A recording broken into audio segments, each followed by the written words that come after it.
La dame me dit que ce n'est pas grave, que c'est fini. Elle veut expliquer mes crises et me demande... De quoi avez-vous rêvé la nuit passée? Je n'en sais rien. Je n'aime pas mes rêves endormis. Ils sont laids, fragmentaires, peuplés de connexions logiques incomprises et d'univers étranges.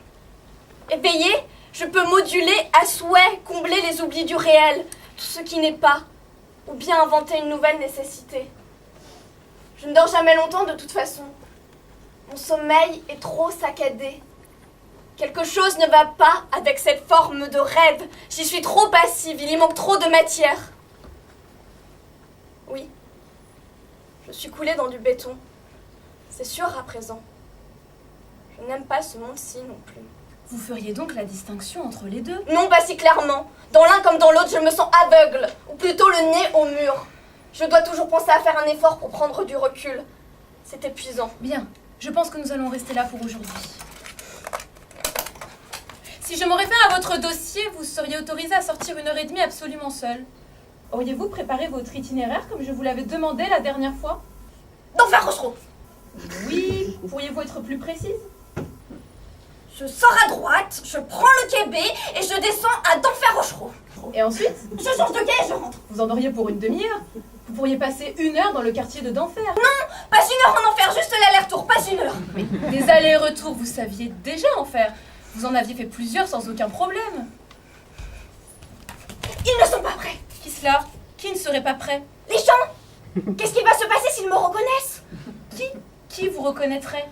Vous auriez des amis à d'Enfer, de la famille. Mais les gens dont je rêve. Qu'est-ce qui va m'arriver si... Bien. Je pensais pourtant que vous étiez prête. Je pensais que nous avions progressé la dernière fois. Je suis prête. J'arrive déjà à ne plus rêver d'incendie. D'Enfer Rochereau, ça va, je connais par cœur. Mais 1h30, c'est trop long, il y a trop de monde. Si je rencontre ma mère, par exemple. Oui. Qu'est-ce que je vais lui dire? Salut maman, depuis que tu es morte, figure-toi que j'étais internée en HP. Sinon, tout va bien. Et toi? Vous ne seriez pas sans ignorer que votre mère est morte, donc... Mais ça ne change rien, je ne vais pas arriver à me concentrer sur les gens, les trains, les bâtiments, tout ça. On ne vous en demanderait pas tant. Alors c'est l'anarchie, hein, c'est ça qu'on veut. Je serai plus toute la full boxon. J'imagine les gens avec des têtes de dromadaires, des immeubles plats, des voitures avec des dents. Si vous vous calmiez, rien de tout cela n'arriverait. Mais puisque je vous dis que je rêve, qu'est-ce qu'il faut que je fasse pour que vous compreniez? Vous rêvez, je rêve, tout le monde rêve. Mais ici, voyez-vous, c'est le monde de l'éveil. C'est la même réalité pour tout le monde. Votre stylo, Quoi, mon stylo? il marcherait plus. Il marcherait plus. Vous auriez pris des notes, mais il ne marcherait plus. Bien sûr que... Attendez. Vous me parliez de votre mère? Vous auriez bien compris. Vous auriez cru être la psychologue. Moi, je vous dirais, niette, je vous rêve. Et j'aurais bien envie de vous faire une tête de dromadaire à vous aussi. Bien. Je pense que nous allons reconsidérer tout ça.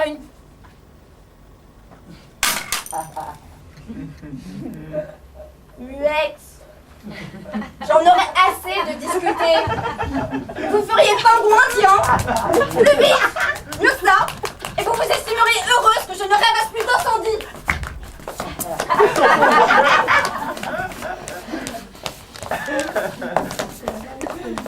Sur France Inter, si vous nous rejoignez, bon réveil, il est 7h25. Voici le journal de Laetitia Gaillet. Bonjour Laetitia. C'est la game numéro 3 entre le Canadien et les Pingouins de Pittsburgh et je savais